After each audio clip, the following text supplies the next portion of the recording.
Yeah, tonight we're having a conversation with a Fiduciam, Ashkan. And unlike the previous examples, I pretty much saw his type right away when I had a conversation with him on Skype. And well, perhaps not right away, but during our first encounter. And for me personally, as a person who has developed a model such as this, when it comes to myself, it is one thing for me to be able to confirm the validity that being able to conceptualize various types and then be able to predict that more of that type will show up in my life or in reality. But there is another dimension to creating a model such as this, which is, of course, the language question and making descriptions. Because once I myself am able to distinguish between various human types, I also have to make some kind of descriptions that these people who I have identified as a particular type will then identify with these particular descriptions, whereas those types who are not this type will not identify with it. And so far, both of my previous examples, which were not Fiduciam, thought they were Fiduciam. And here we have an actual Fiduciam, but he did not identify with Fiduciam, which of course makes me think that perhaps I have in some ways failed with my descriptions.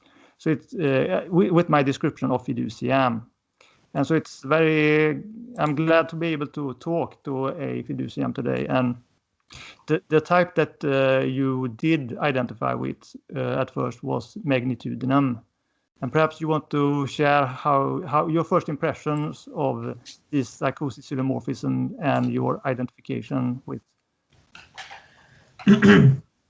Well, my first impression with your personality system was, first of all, no matter how correct the personality system is, if you could say that a personality system is more or less correct, then it's still just identity. I choose not to put so much effort or thought about identity, since I think identity, even though it's a very important thing, is just one small part of the brain, and therefore just one small part of what it means to be a human being. It's like something made up almost, identity. It's something that lives within, it's something that can only exist in very fragile situations. It requires a specific social situation, a specific historical situation, and so forth. So basically my attitude was pessimistic towards the whole identity system. And it's not only your identity system, it's identity systems overall. But when I looked at your identity system, first of all, I wanted to be one of the mental ones, since I just thought it would be cooler to be one of the mental ones. But when I compared abstractum to fiduciam to magnitudinum, I found that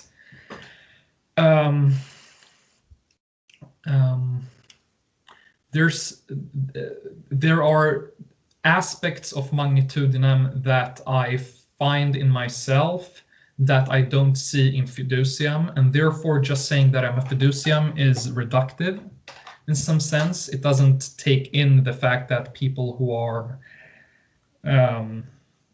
for example, if you say that I'm a fiduciam and nothing else, then you don't account for the fact that I like to be rather rigid when I think, that I think everything is made up of simpler parts or principles. You don't take in the sort of dogmatic, authoritative sort of aspects or parts. And I agree that I'm not that defined by those things, but I think I have them more than the supposed fiduciam would have. Or at least it's worthwhile saying that I'm not completely out in the blue. And even if I am, I like to be anchored in reality and principles in a way I think is more magnitudinum than fiduciam. For example, if you like to compare, this is my understanding of fiduciam and magnitudinum. If I would do a very unexact, undetailed, but and simple sort of comparison between them two, between the two types. Like a fiduciam is someone who likes to think about religion, let's say, someone who looks at religions and compares them. And I'm not saying they only think about religion. I say that if you take a fiduciam and look at how he thinks about religions, he thinks about them as something exterior. He looks at them, he investigates them, he tries to see how they function, he tries to see them in himself and so forth.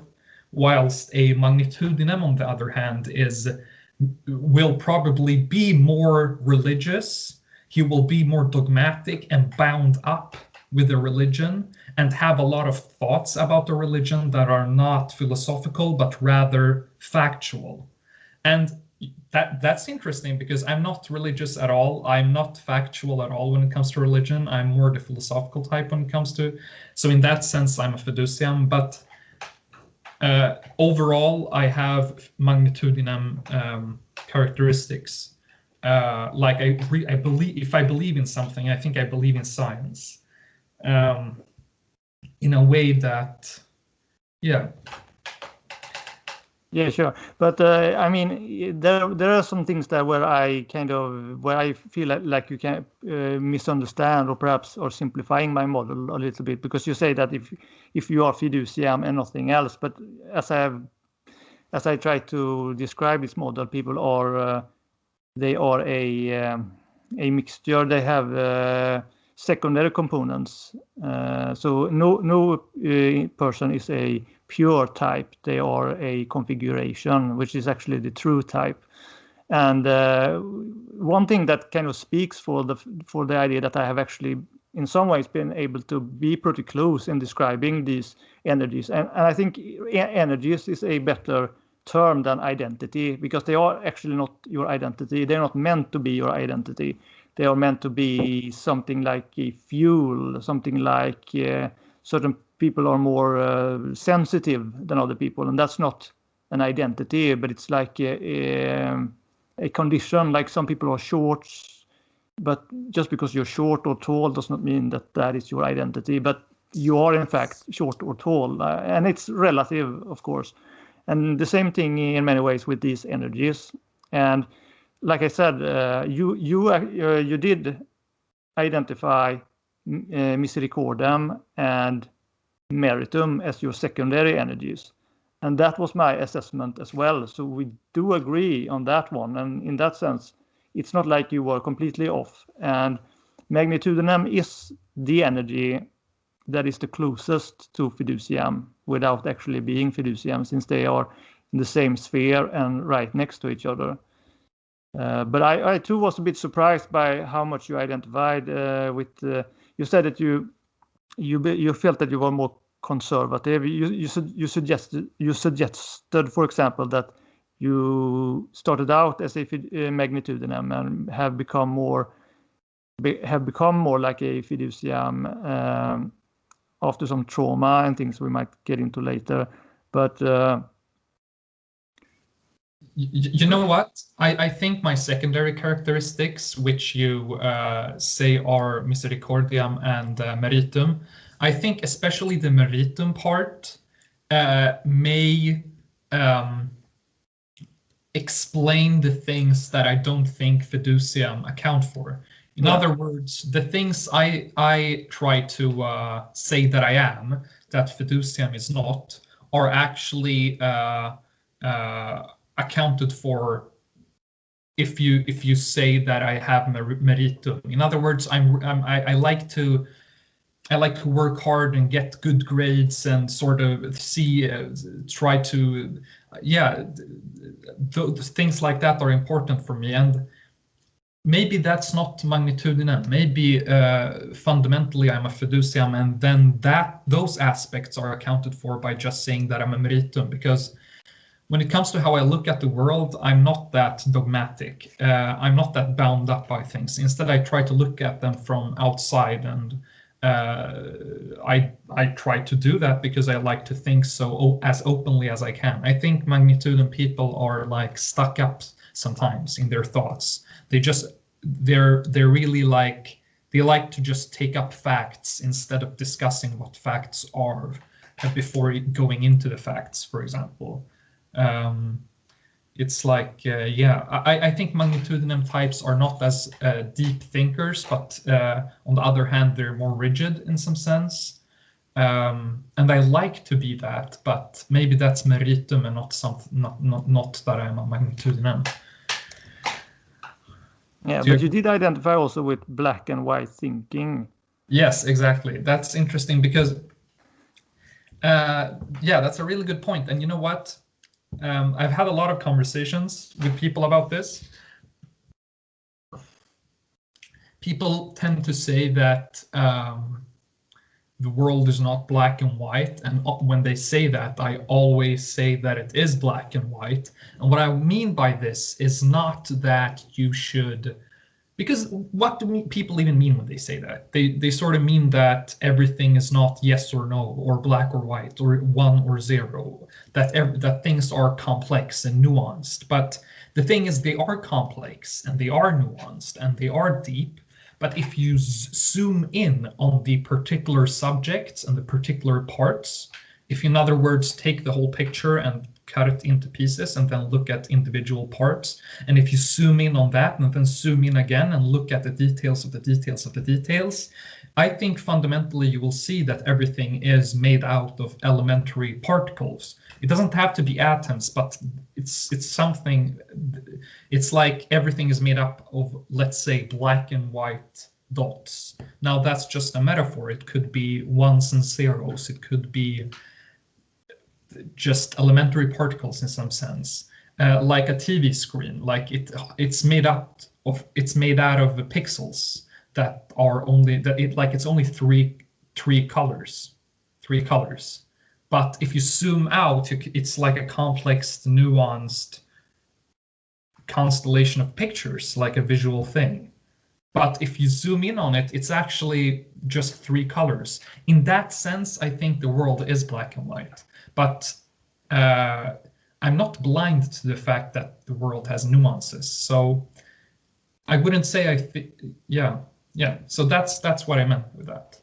Okay, well, that's an interesting interpretation of it. Of course, I mean, black and white, when I wrote that for Fiduciam as a description, I was thinking more of, I've heard a magnitudinem describe themselves, like they were sometimes frustrated with their own brick wall mentality and a kind of absolutism, no compromise sort of thing. But let me go through my impressions of you if I am to try to describe exactly how I perceive Fiduciam within you.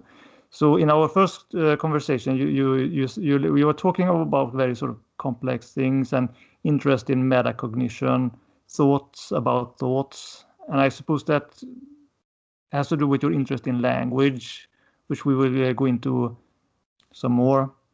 And of course, you also looked very fiduciamic. You had sort of the glasses, and in many ways you can recognize a type simply by the way they look. It's not always the best thing to go by. Yeah, it's not always so obvious. Excuse me for. I mean, that's a good point. Also, it's like a good metaphor or a good. And it's because, like, I do wear glasses and I can hardly see without them. But even though that's true, I'm not wearing them, as you can see. And that's because I don't like how I look with them.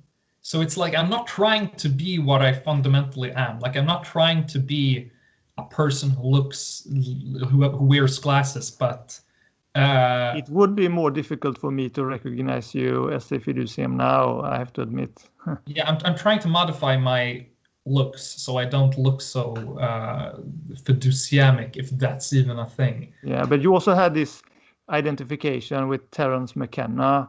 You compared our trialogue on stage with this trialogue with Terence McKenna and Rupert Sheldrake and someone else, Abrams, someone, and you identified like you were like Terence McKenna, and he is very much a fiduciam. I feel, sort of explore psychedelics and all this stuff. Yeah, I think he certainly is a fiduciam, and he also has that characteristic that I have in some sense. Like, he was perceived as a new age sort of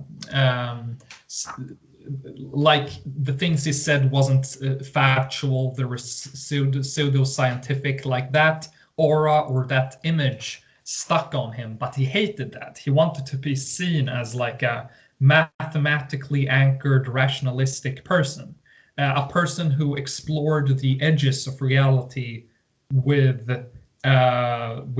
logic and rationality as some sort of vehicle or tool. In that sense, you know, I don't want to be seen as a too open-minded person. I want to be seen as someone who, you know, has a good, like, I don't know, good citizen, follows the rules, dogmatic, but also someone who that's always rationalistic. But yeah, I mean, I think that fiduciams do want to be taken seriously. Yeah, it's like I would rather be feared than laughed at, if that makes any sense. But instead, I tend to make people laugh and then shackle their brains by having like deep conversations with them. But I would rather they just be afraid of me. But and that's why I seek these high positions and sort of magnitudinum-like behaviors. But yeah, I don't know. But that's interesting, because you did kind of invite me and Frank to sort of criticize you, like, just go for it. So it's like you weren't all that afraid of being sort of ridiculed, perhaps, if we had gone that route. Yeah, but I don't think it's not intellectually honest to say something and don't open up for criticism. Like, if someone would put a scientific article out and say that it's not even possible to review it or criticize it or anything, I mean, it wouldn't be taken seriously. So yeah. Yeah, and I felt that there was like an early attempt already in our emails to sort of take my concepts further, or in our conversation, and sort of explore through intellectual debates. I feel that magnitudinum would be a bit more try to understand first, have I gotten this correctly, and what is your source of inspiration, perhaps, or could you help me? They are a bit more, they have a view of people where they can often fall into an attitude of winners or losers, where they sometimes feel like they are small and want to have the guidance of someone big, or they feel like they are big or aligned with something big, and then they can be kind of mean towards people they perceive as lower on the hierarchy and such. But and so I sensed much more of the fiduciamic tendency with like you think very fast and grasp things very fast, and trying to take my concepts and talk about applications already at such in our first conversation, so to speak. Now, I'm not saying that might not be possible for other types or magnitudinum, but I feel that is much more fiduciam. And of course, you consider neuroscience or neuro research as a more materialistically rooted and as such primitive version than the world of abstraction. Yeah, for sure. I mean, I think one has to put the highest value on sort of abstract philosophical thinking, but at the same time don't one shouldn't ridicule or belittle facts. I mean, yeah, it's like one has to be. If you only have the facts and don't have a subjective dimension and a philosophical dimension, then it's too uninteresting. But if you only have the subjective part and the philosophical thinking without the facts, then it's also uninteresting. So I think one has to find the balance there, and that's also the balance, from my perspective, that I have to find about fiduciam contra magnitudinem. But then again, the whole reason that I don't see that much that I don't have that much interest in the identity system is this. Could I go into that, or should we do that later? Let me just first finish up my impression with your fiduciamic tendencies, and I find this thing that you said particularly telling. And I'm going to. This is your precise words, but I translated into English. I believe my fundamental state is I perceive in some way entropy and chaos and destruction in things. And because of that, my behavior pattern is to build up things and organize them up to the extreme almost. And it can lead to complexity that is so. It is like falseness upon distortion that I, in the end, almost gotten away from the essential.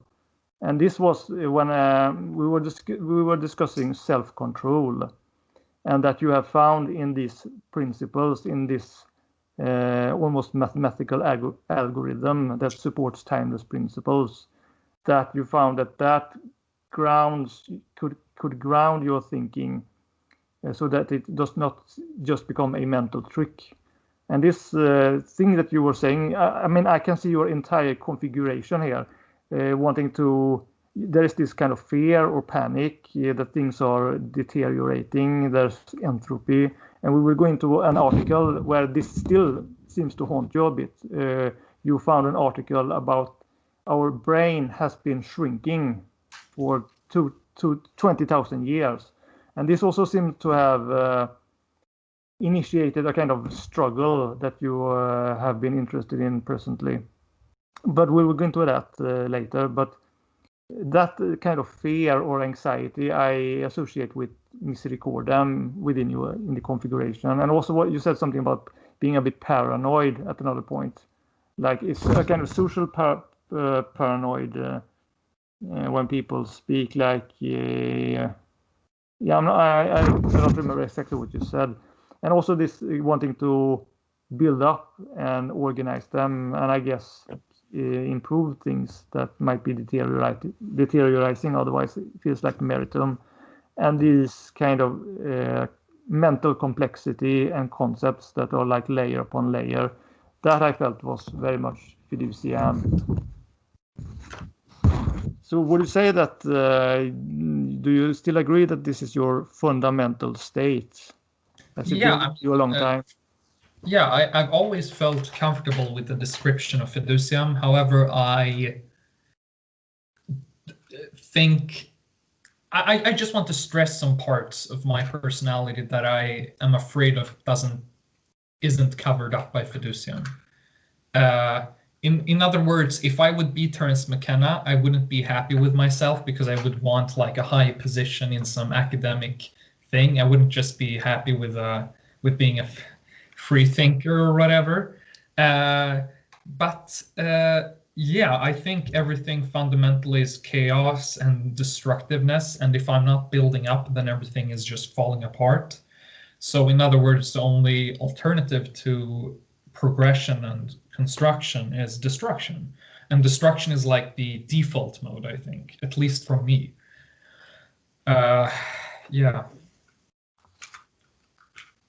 Yeah, I mean, I noticed that you wanted to attract university people to your seminar and things like that. But I associate that, I mean, that's very much anyone with meritum in their configuration. I do think that it is covered by meritum We don't have to go to magnitudinum for that. But let me just finish up here with. You used to take apart firecrackers and experiment with new mixtures. I felt that sounded a bit like a kind of inventive traits. Yeah, that was And all this interest in intellectual debates that you have had. You have watched Noam Chomsky and Foucault on stage, watched them many times, and you seem to be interested in that kind of the debating part.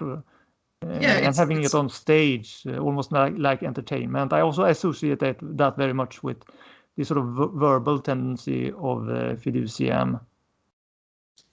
Yeah, I mean, for me, a fun Friday night is like watching Krishna Murthy or Chomsky or Foucault or something just talking. And it's interesting because I've always thought that it sounds absurd now, but I think I've always thought that, okay, most people know who those people are and like them. I'm not special for that, but yeah, maybe it's not true. I don't know. Yeah, I had never seen that debate, the complete debate with Noam Chomsky and Foucault until you sort of suggested it or started talking about it. Yeah. Yeah, but and also a few other traits that I associate often with, especially with that configuration we've talked about, Fiduciam with Misericordia and Meritum in the configuration is like you were swinging between hypomania and depressiveness, at least during one stage here. And it sounded a bit like sort of like Jordan B. Peterson. He's also been sort of depressed and a bit. Yeah, I like Sigmund Freud's description of his. I think he said that anger internalized becomes depression, and I think that's true. So with over the years, I've tried to externalize my hate in productive fashions, but still, and even in unproductive fashions, because I mean that's a scream is better than being depressed, I think. So I think it's and I think I should mention also that my impression of Fiduciam is that they actually tend not to be that interested in typologies or personality. I mean, I remember even Jordan B. Peterson thought that personality was a completely boring subject, and it was only when he was kind of forced to see the value in something like the Big Five that he started to appreciate it, but he was not naturally drawn to it. And so in many reasons, I'm not surprised that you don't seem to be interested in personality. It's like not even personality, but I find that Fiduciam are not so interested in navel gazing or kind of understanding themselves as much as other people. They are more interested in I guess, exploration or something. And I'm not sure what of course, there is the famous example of Carl Jung, who did establish what we might consider the most famous typology, the MBTI or the cognitive functions. But beyond that, I'm not sure, but I think that. Yeah, I mean, I'm more interested in how I'm more interested in how the very phenomenon of describing people in different ways works. I'm more interested in that. In other words, I think it's more interesting. Like when you say that I am something, what happens then? In what ways? Like, what is that even? Like at its core, what is it? Furthermore, what happens when you do say that I am this and this? I think questions like that are more interesting than the typology themselves. And I think it's true that I don't have that much, like in Swedish we say självinsikt, which means like self-knowledge or something like that. Self-insight, perhaps. Self-insight, or I think every time I get self-insight or self-knowledge in some sense, I laugh. Like I figured out some days ago, like the only thing that makes me laugh, like genuinely laugh, is self-knowledge. And it's because it's almost like I'm blind to who I am and what I do in different situations. So when I do see how I work in different situations or what I say or stuff like that, I laugh because I mostly find my actions sort of absurd or something like that.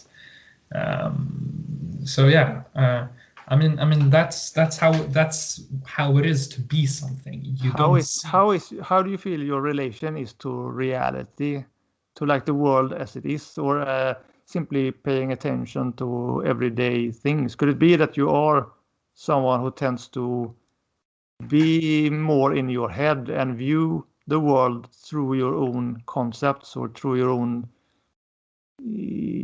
kind of imagination, or how would you what do you? Okay, okay. For this, the last thing you said, when you said that, do you see the world through your own imagination? I think that's true for everyone. It's just that we're more or less aware of how the world is filtered through our brains in some sense. But okay, let's go back to the first question, which is, and to that, which was like, do you watch the world from your own instead of acting in it, or what was that the question? Yeah, it was not formulated very well. I wasn't sure how to put it, but do you feel like the reason you are surprised by self-insight is because you are in some ways that your mind is somewhere else? Yeah, that's what, yeah, definitely.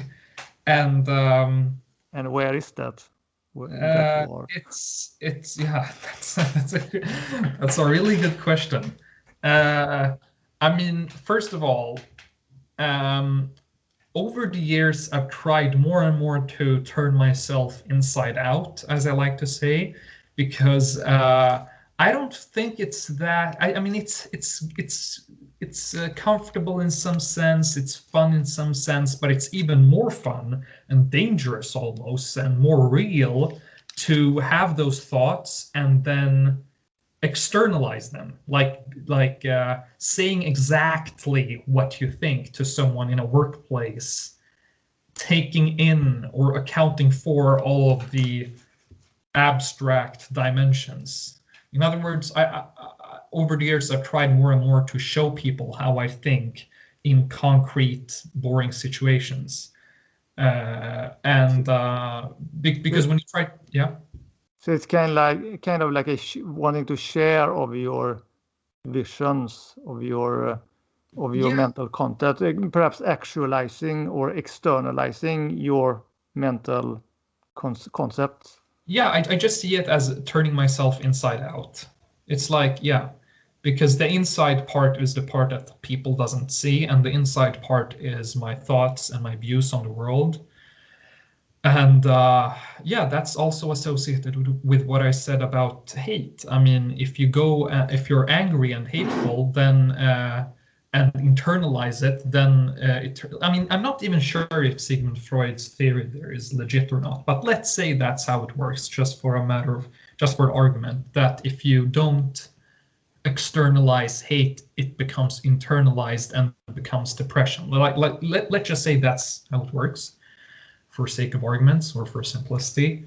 If that's then that's also associated with what I said, like turning myself inside out. It has psychological benefits, not only social, maybe even intellectual benefits, but it has like health benefits to the mind, to not internalize too much hate. Yeah. And I mean, this doesn't mean screaming on on people or something like that. It means, because if you do that, that doesn't work either. You have to sort of present your thought. Doesn't matter how abstract or crazy or incorrect it is. maybe it's more correct than you think. Maybe it's totally correct. Doesn't matter.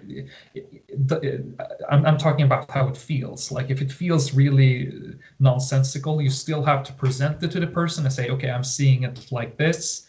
And if you don't respect that I see it like this, then this will happen. I mean, I'm trying to do that a lot, like in my workplace and stuff. And it's interesting. I think it's working, even though it's difficult, because yeah. And regarding the thing we said about, yeah, I think it's more interesting how the thinking of personality, what that does, rather than the personalities themselves. And yeah, I guess what you said at the beginning, or what I said in the beginning about identities being sort of fragile and therefore uninteresting. I mean, and then you said, oh, no, it's more fundamental than that. Even though it's more fundamental than that, even if it would be as factual and fundamental as blood type, I would still think it's not that interesting. Although I appreciate stuff like this. Like I appreciate somebody else looking at me from the outside and giving me self-insight, or at least some sort of motivation to analyze myself. I think that's interesting, because my mind wouldn't normally go to stuff like that. I see my personality as a byproduct that I'm not even that interested in looking at. But so when somebody forces me to look at it, I think it's interesting, yeah. But what about other people? You don't find a value in kind of understanding and exploring the psychology of other people, because you had an experience with your first girlfriend, and you discovered after a while that you were not compatible. She was not the right for you. But if you would have had this kind of knowledge, you would have been able to understand more and avoid certain people that are not good for you. Yeah, I mean, yeah, maybe that's true. However,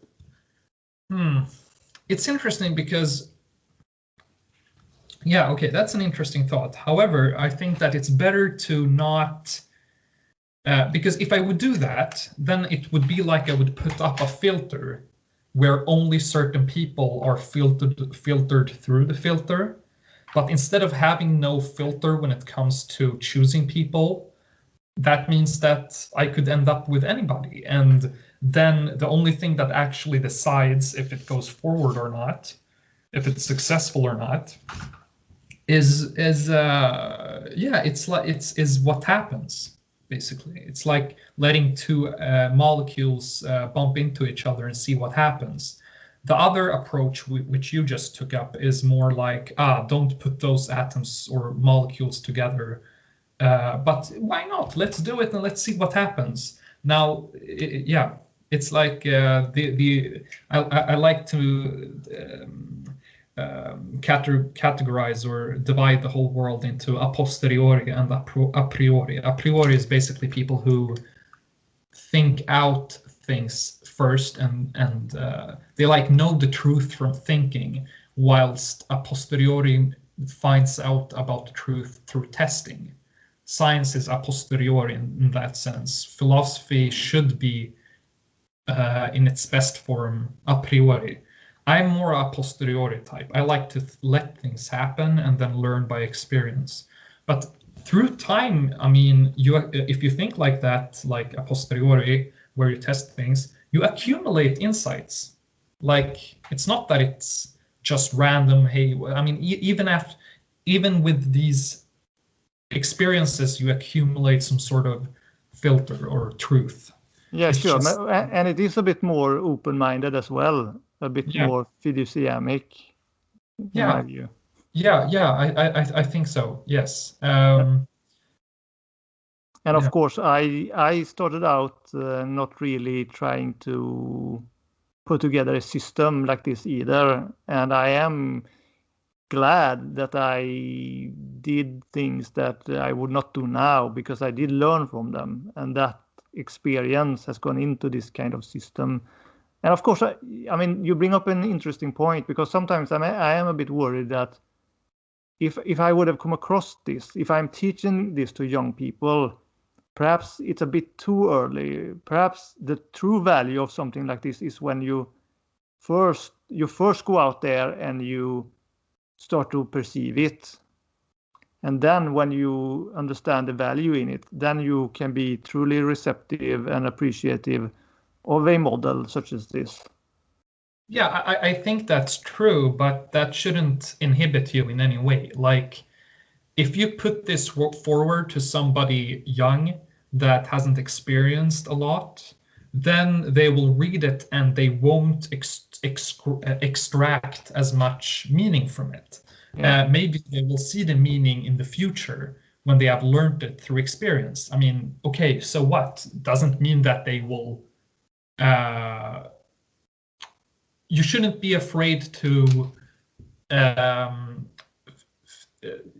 smallen young people's minds, because I think they're just biologically, or maybe it's even culturally, their minds are just not smallened or whatever so easily. I think it will become more specific and more smallened and more experience dependent in the future. Yeah, it's like yeah. That's but very often experience can already create a kind of narrow thinking where people, you often see these stereotypes that all women are this and all men are that from the other gender, for example. So there is also, there can be the development of a lack of nuances even with experience, even without a model. And sometimes I bring forth the argument that a model such as this actually enforces a kind of necessary complexity where people might not take into account complexity otherwise, and especially when we think of social theory and things like that. Yes, if you use these models as a tool to interpret facts, then yeah, sure. And of course, certain experiences can make you think overly simplified anyway. So I'm not saying that experience is the best route to knowledge. Actually, I think that a priori knowledge, or thinking it out, is the best way to knowledge, or at least it's the most, I think it's the smartest way to knowledge, like figuring it out before even having experienced it. I mean, that sounds awesome. I mean, I would like to be more like that. Also, it's painful to learn things through experience because you lose things along the way. So, yeah. Yeah. So should we? I brought up before that this feeling you have of everything being like entropy and your need to sort of wanting to create order in things. You did read this article, which let's see here. It was an article that seems to be pretty recent news. Only a few how do you pronounce it? Paleontologists have known about this. That our brain has been shrinking over the past 20,000 years, losing the chunk of a tennis ball over that period of time. And the explanation that they seem to arrive, they had various theories for this, but the main one seems to be a kind of the result of domestication. Yes. And that you started to feel that you wanted to do something against domestication. Yes. Could you please take that article and like put it beneath this YouTube video? Because I think, I mean, I try to read a lot. I mean, you don't have to, but anyways, I try to read a lot, like, or I think I do read a lot. But that thing, I mean, I read it like, I don't know, 4 months ago or something, and it's still the most interesting thing I've read. If you like look at the past 4 months. And it's not even a long article. I mean, it's not short, but it's not even a long article. It's not like it's a book or something. And it's even more interesting to read that, be skeptical about it, and then go on to Google Scholar or PubMed or something, and then, finding articles about that subject. And I mean, it's a very substantiated, factually substantiated thing. I mean, it's basically the whole idea is what you said. It's that the human mind, or no, the human brain has shrinked, or rather the human cranium has shrinked in volume for the past 30,000 years or something like that. And I mean, the last 30,000 years, that's the period where everything interesting has happened.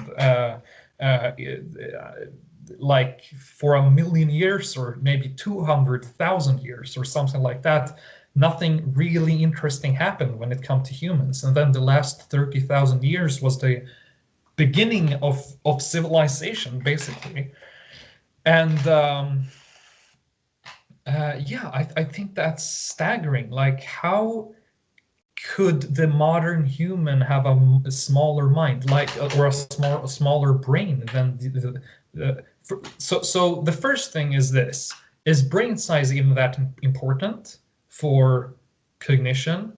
And the answer to that is, if you zoom out maximally, like if you take every animal there is on planet Earth and put them like in a table, or like rank them from 1 to last in how big their heads are in comparison to their bodies. This is something that's called EQ. It doesn't mean emotional intelligence or some bullshit like that. It means encephalic quotient or something like that. It's like how big the head is compared to the rest of the body. If you make a table out of all the animals on planet Earth in that way, humans will be number 1 by far. And then I think there's like elephants and dolphins and maybe chimps or something like that. And if you look at that table, it's rather obvious that the ones on the top are more intelligent than the other ones.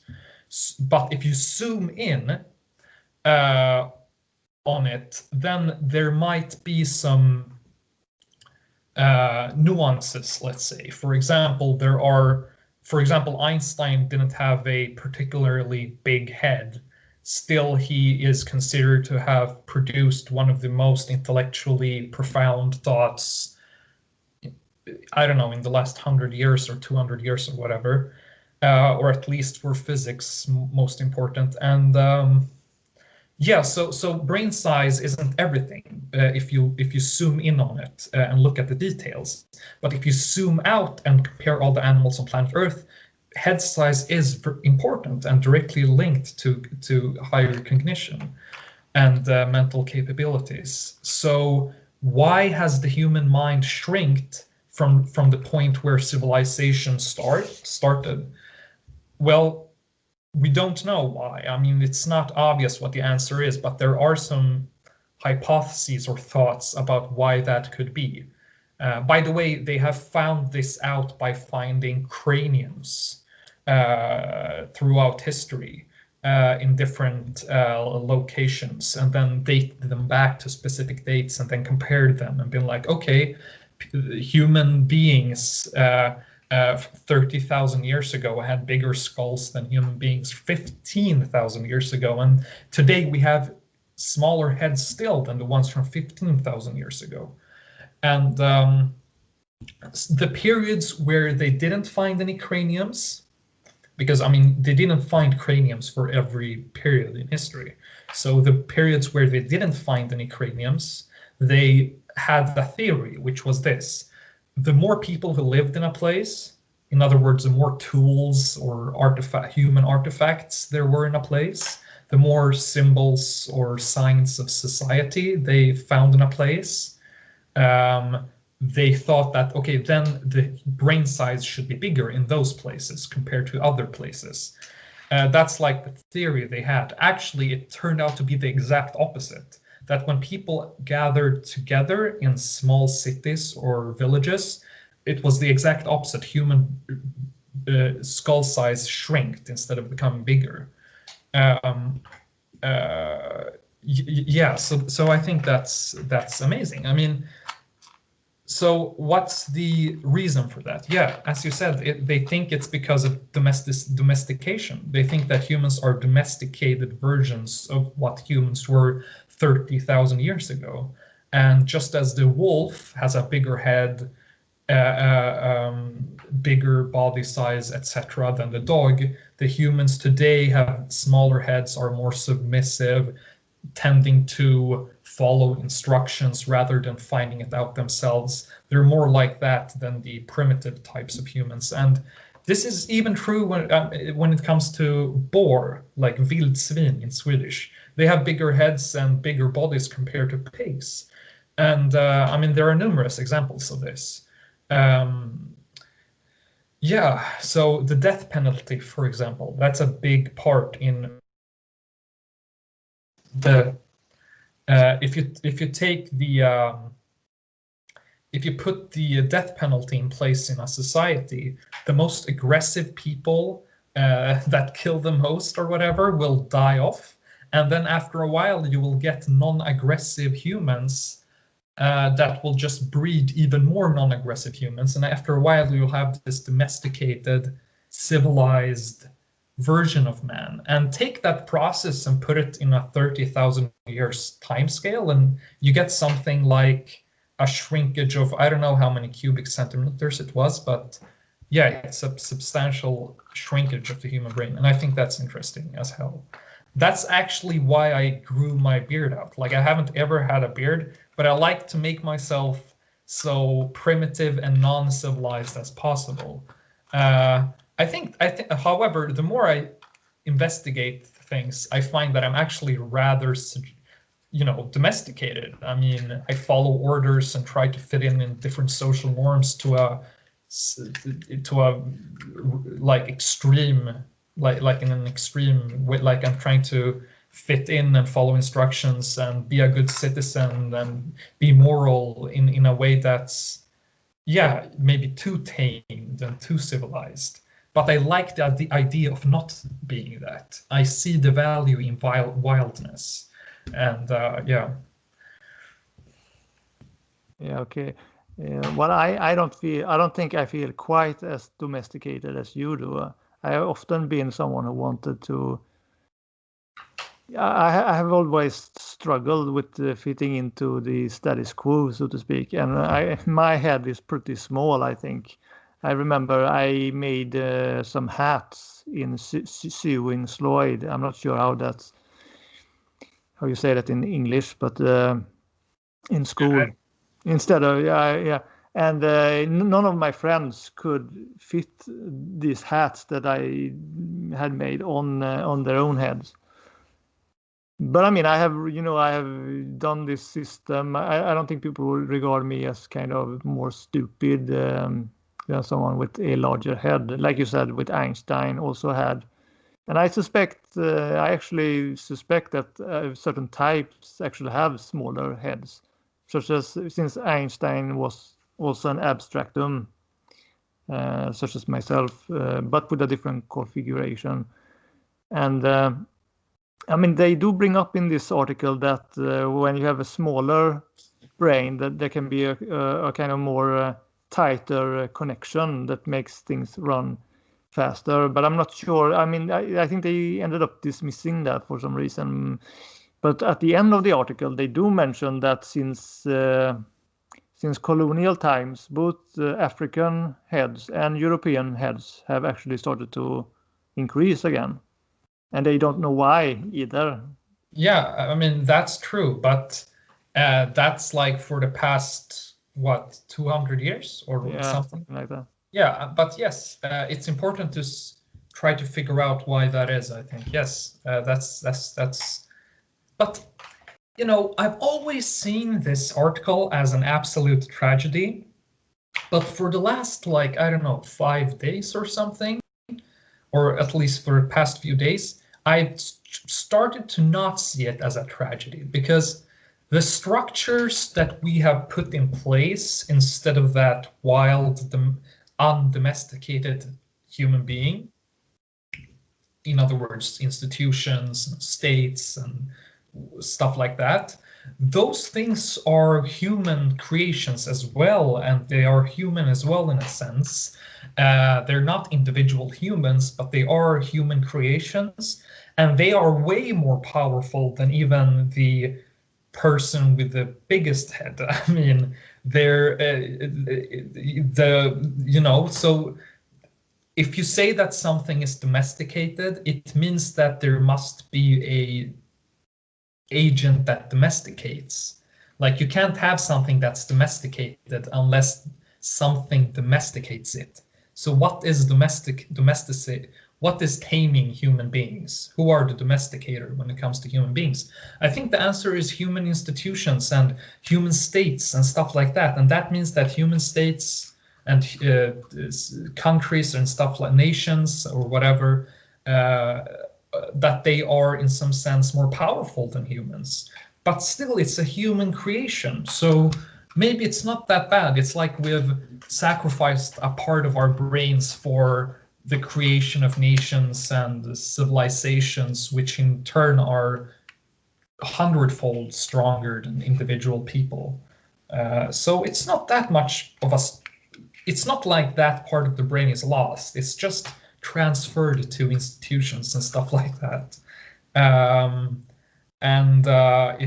If we would be like attacked by some aliens or something, we would have a better chance of fighting them off today with these institutions at hand and these armies at hand than before, when we were wild apes having big heads. So, I mean, it's not just bad news. Yeah, I haven't really been. The thing that kind of makes me curious is that since I subscribe to this belief or impression that human beings can be divided into types, that means that I do believe that that has probably always been the case.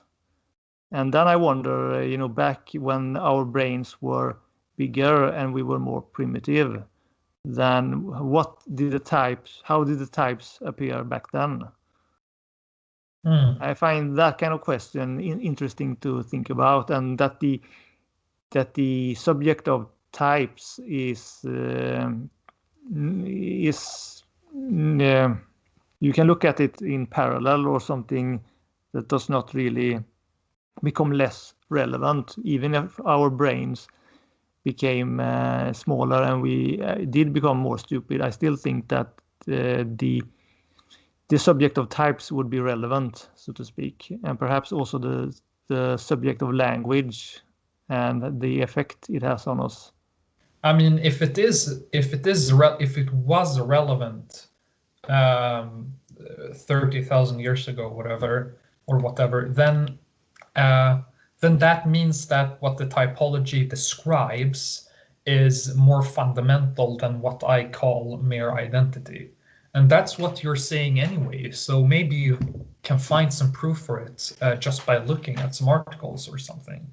The question is, how could you find types in ancient tribes and stuff like that? I don't know. Maybe I think that's an interesting subject, because it sort of determines how important typology is.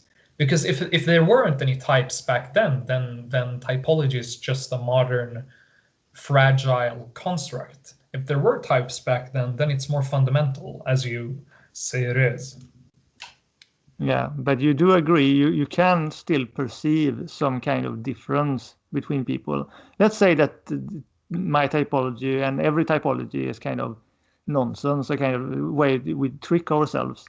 You would still agree that people can be very different, but how would you explain that difference? Is it just language and impression, or is it genetics? I would say it's I would say it's a process that begins with biology mostly, and then is formed by culture and language and sociological things. And I think it's mostly created when we compare ourselves to others. If you have a human being in isolation, living in the woods or whatever, then typology becomes irrelevant. But if you put that person with other humans where it has to compare itself, or where it automatically compares itself with people all the time, then typologies become rather important. So I would say if it's not fundamental, then it's rooted in language, in culture, in social identity and stuff like that. But you know what? I'm not even sure that I'm open to the possibility that it's more fundamental than social identity. Yeah. I'm just not sure what it is. Yeah. And you're perhaps also open to the idea that you are more a fiduciam after this conversation. Yeah, I've always been open to that idea. I just what I've learned, if I've learned anything regarding your typology, is that meritum maybe accounts for the things that I would like to be through magnitudinum. Like maybe I don't have to chase the magnitudinum typology if I have meritum. Yeah, it's possible that the primary energy is so natural and obvious to us that we are more intrigued by our secondary energies, and that which we have not yet mastered, or that which does not manifest itself completely, can sort of fascinate us and draw us to wanting to express those part of us and imagine that that's what we actually are. Yeah. That might be a possibility. Yes. Well, I want to thank you for having this conversation with me tonight. Yeah, it was a pleasure on my end. So. Yeah, sure. Yeah, no, thank you. I have been wanting to talk with a Fiduciam, and I hope it will be of interest to my viewers, since so many people seem to regard Fiduciam as their type when they first encounter the model. I'm not sure why, but I guess most people identify with open-mindedness. And like you said, perhaps you're not alone in wanting to be a sapientiam type first. Yeah, but then again, if typology is more fundamental than social identity, then what you want shouldn't be that important, because what you want is sort of part of the social identity thing. If it's more fundamental than social identity, it should be more factual, whereby what you want shouldn't be that interesting. Yeah, but I do regard social, cultural impressions and cultural values and norms to also be very important, and that governs human behavior and the way we perceive ourselves. And so in some sense, while I do consider something like psychosis-hylomorphism to be fundamental, it is still something that is a little bit invisible, because we do not hear people talk about it so much. Yeah, again, if it's factual, then it doesn't matter if people talk about it or not, because it's like truth will prevail in the end anyway. So all you have to do is making sure that it's true. Yeah, well, I guess that's my struggle, trying to make people see these things. But we have been talking for over an hour now, and so I'm going to shut off here. But we can continue to talk. But for now, for the viewers.